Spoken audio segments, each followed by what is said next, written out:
soavany Yaramuna mitsika vahoakany Ufafany rano masotsika Nalaelo sy ny faonena tsy isy intsony Lamiala mitoetra ratsatsika Ka manaiky olo vaovao Zawary fazy omega Fiandohana sy fiafarana Teny marina sy matoky teny kiremo Ino avaziko ny zavatra rehetra Ino avaziko ny zavatra rehetra Zawary fazy omega Fiandohana sy fiafarana Teny marina sy matoky teny kiremo Ino avaziko ny zavatra rehetra Ino avaziko ny zavatra rehetra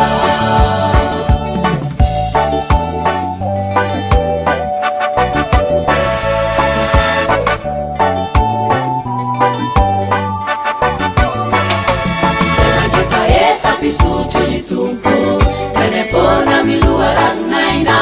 Zay manesy ny ratsy rehetra Zao andemany ny izo zanako sady tsy minikino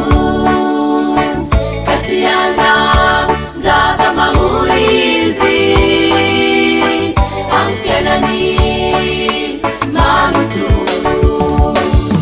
Zawary fazy omega Fiandohana sy fiafarana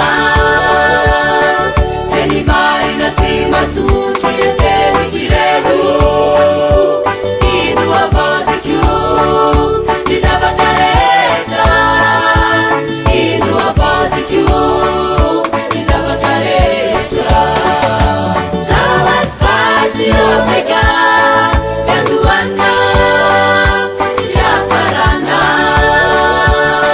Teny marina sy matoky teny kiremo Ino avaziko ny zavatra rehetra Ino avaziko ny zavatra rehetra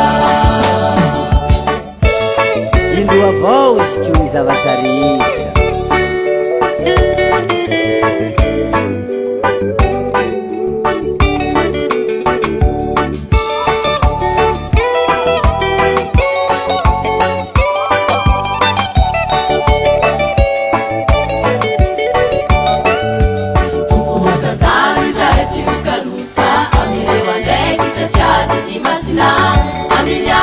Vanompananao Itumby findoni sananu fatimba yemucha